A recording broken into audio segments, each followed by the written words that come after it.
Jangan bilang, tapi kan VTube ini ngebayar, aku udah dapat mobil. Allah.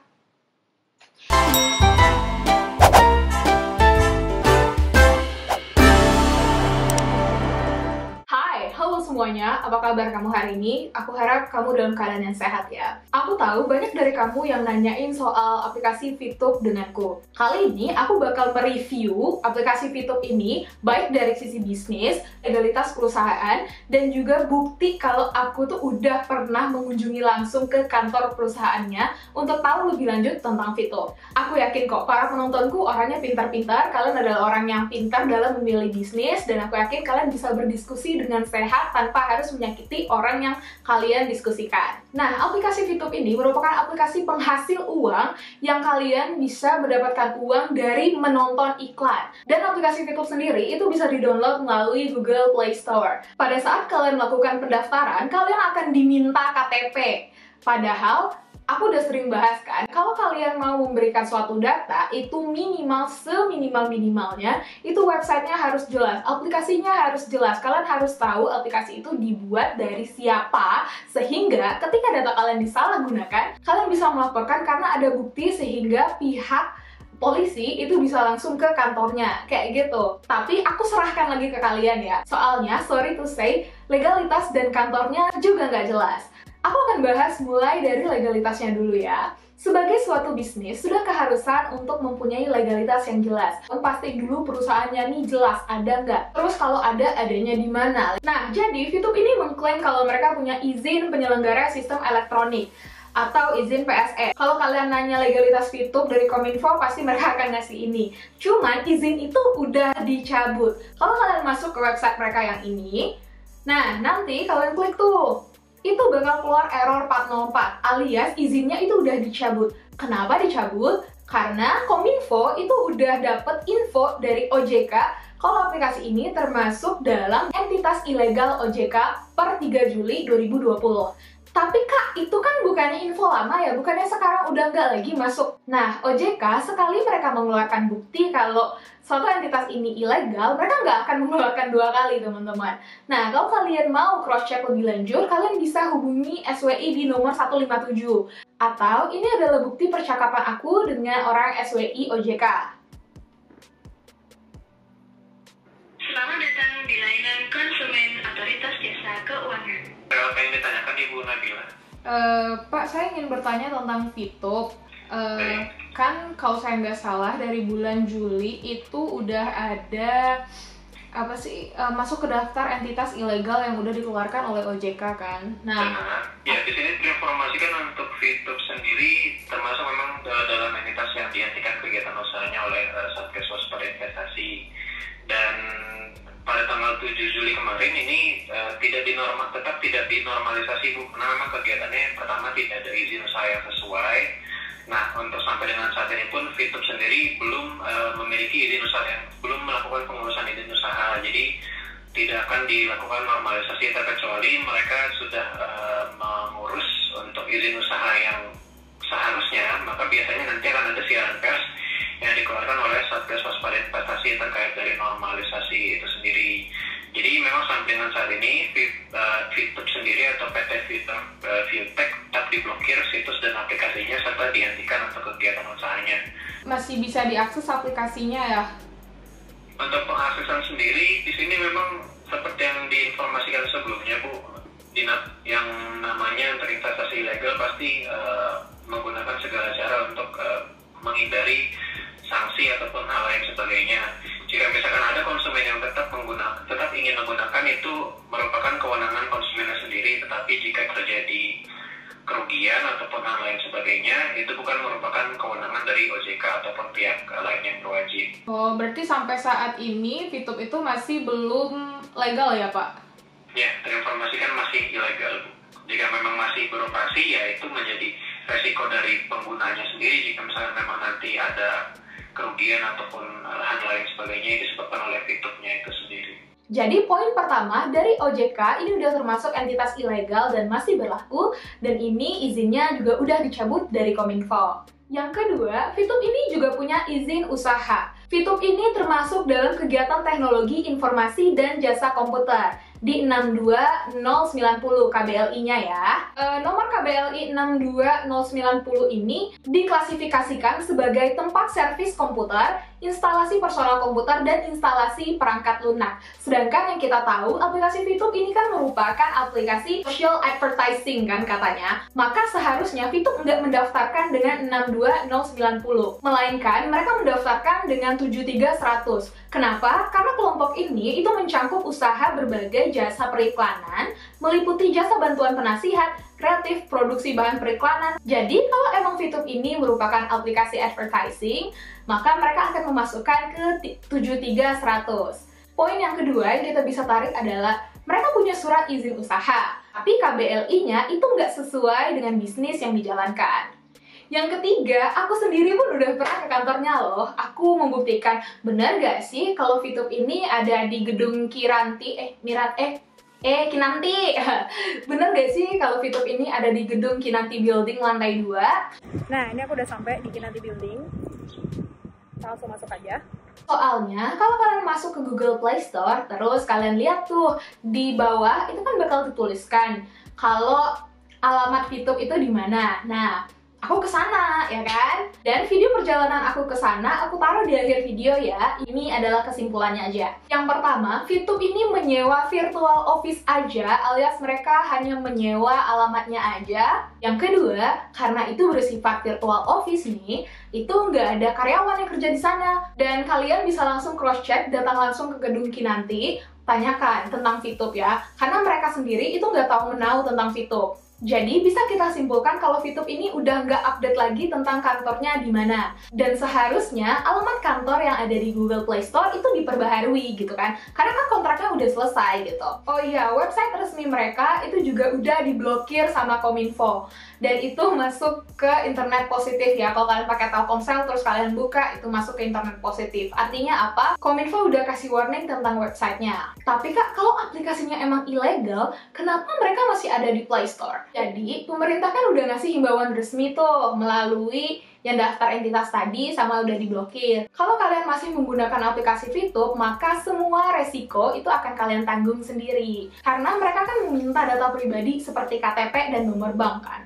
Nah, jadi VTube kan mengklaim dirinya sebagai bisnis periklanan. Kita harus tahu dulu nih, bisnis periklanan ini sebenarnya seperti apa sih? Kenapa seorang digital marketer memasang iklan di suatu platform?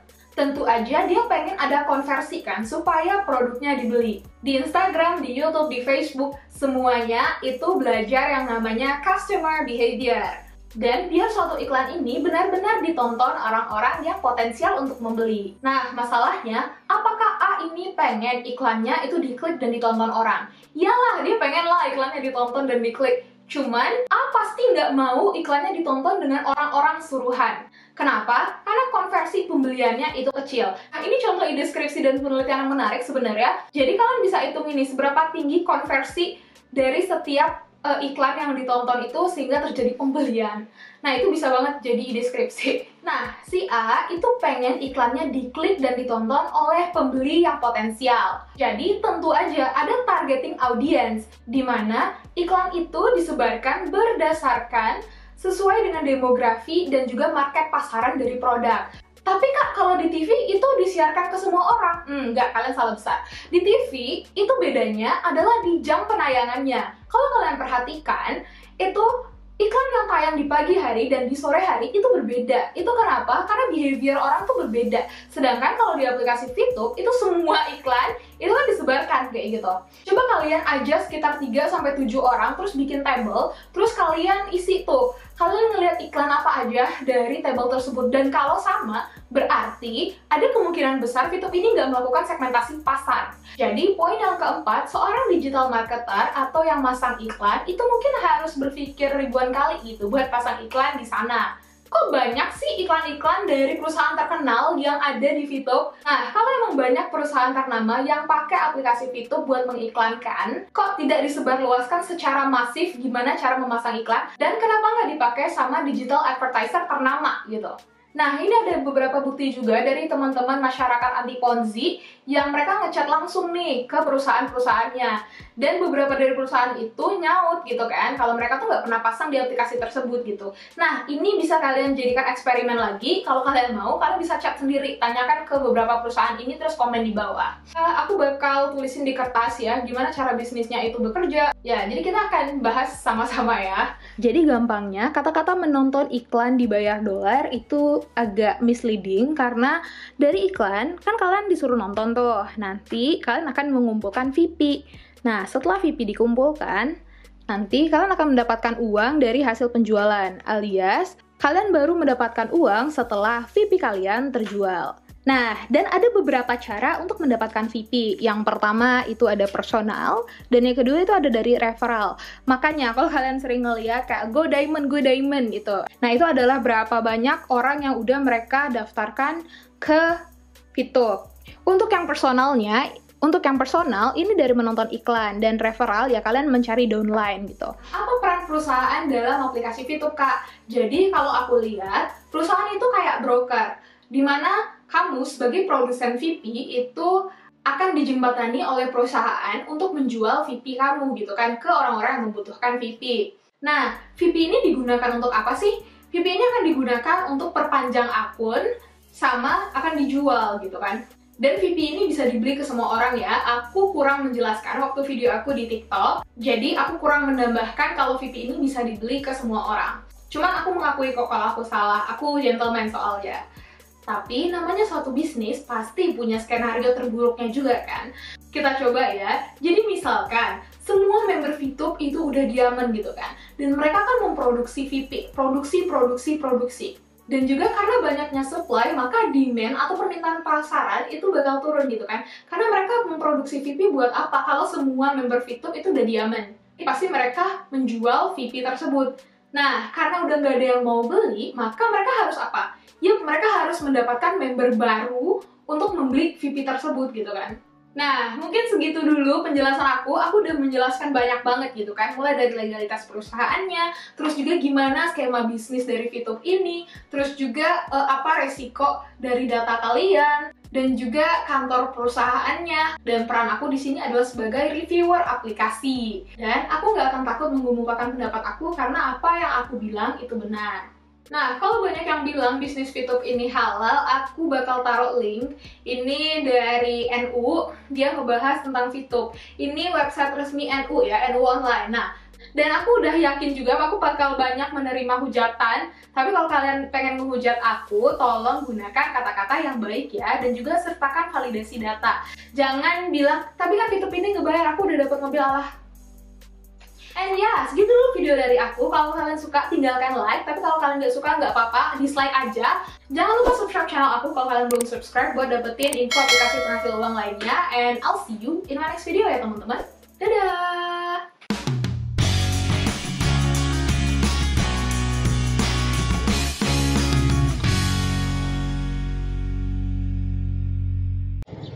Halo Pak, siang. Mau nanya, ini benar Kinanti Building? Iya tadinya. Iya tadinya. Emang sekarang udah nggak lagi Kan Kinanti? udah itu ada pengumumannya di atas. Oh ya, udah diganti. Udah kontraknya udah habis. Sekarang masih punya PT. PT yang udah di itu ya. Oh, mau nanya, kalau VTube itu gimana Pak? Apa? VTube Itu lantai berapa? 2. Lantai 2. Iya. Di atas. Oh, oke. Ya. Oke.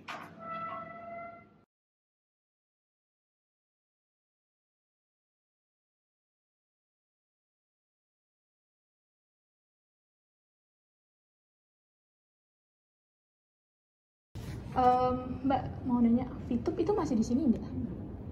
Nggak, udah nggak di sini. Udah dari kapan? Udah dari 2 bulan yang lalu. Oktober berarti. Terus kalau saya mau menghubungi pihak VTube-nya gimana? Oke, berarti sekarang udah nggak lagi di sini. Kontraknya udah selesai berarti ya?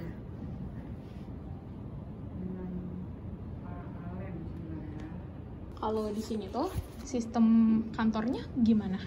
Apa hanya sewa virtual office, nggak domisili, hanya sewa domisilinya di sini, tapi perusahaannya tidak di sini.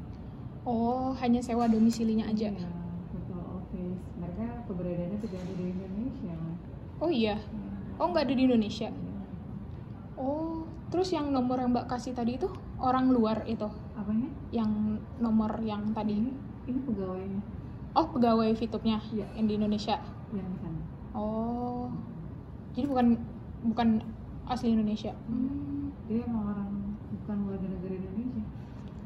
Oh, tapi emang pakai alamat sini Iya.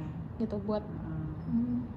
Mau nanya juga, selain saya ada juga nggak yang datang ke sini? Banyak sekali. Oh iya, Banyak sekali. jadi ini bukan pertama kalinya. Dari awal dia buka di sini, dari awal mula ada yang datang ke sini, sudah setahun kami di sini. Dia setahun kan sewanya. Jadi ya begitu, dari awal dia buka sudah ada yang datang ke sini. kenapa Jadi, saya? udah nggak aneh lagi. Kayak pengacara juga ada yang datang. Oh iya, pengacara juga ada datang. Banyak. Ngapain? Dan kan dia juga ikutan itu. Oh iya. Itu kan di YouTube itu juga para yang di bawahnya dia yang tentara juga banyak. Dia aja ikutan. Iya. Jadi udah nggak ada lagi sih, makanya kami sudahlah menyudahi aja, tidak perpanjang lagi karena dia tidak bertanggung jawab juga kan. Harusnya dia memberikan nomor telepon dong yang bisa dihubungin gitu kan, tapi dia hanya memberikan nomor telepon di sini gitu. Jadi kita yang kena. Kita kalau ada yang lain kita bingung kan, sekarang kita kan nggak tahu sistem foto itu seperti apa. Yang tugasnya harusnya kan karyawannya gitu. Jadi kami nggak mau berurusan lagi dengan foto. Oh alah. Karena kadang capek, setiap datang kita harus jelasin. Bener-bener. Aku coba kasih tahu ya. Iya, jadi manajemen juga udahlah. Gitu. Viva kita nyerah capek, karena dia kita kirim surat, dia nggak balas apapun.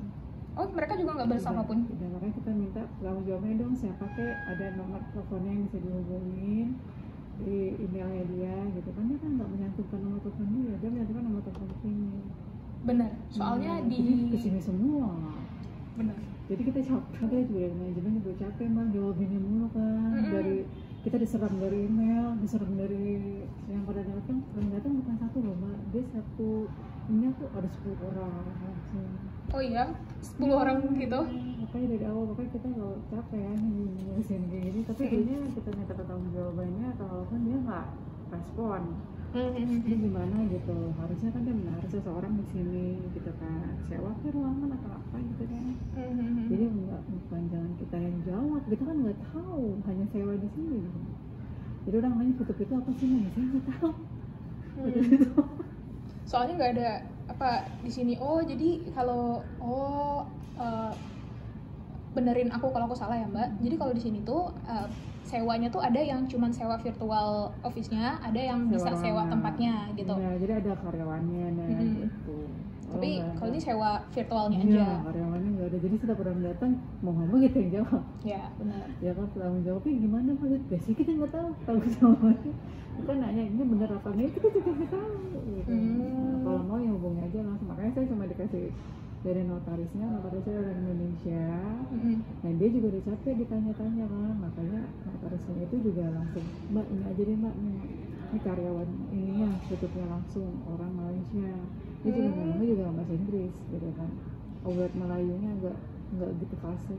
Bahasa Inggris gitu. Orang Malaysia gitu. Ya, Cina dulu deh. Iya, makanya aku bingung gitu loh mbak. Soalnya kan apa ya, serba salah sih aku. Tapi sekarang udah mulai jarang nih, ini baru Mbak datang lagi. Oh iya. Nah, mungkin udah tahu di sini udah enggak kali ya. Gitu. Soalnya Gitu. Itulah mbak. Aduh, orang tuh susah banget. Aku jujur aku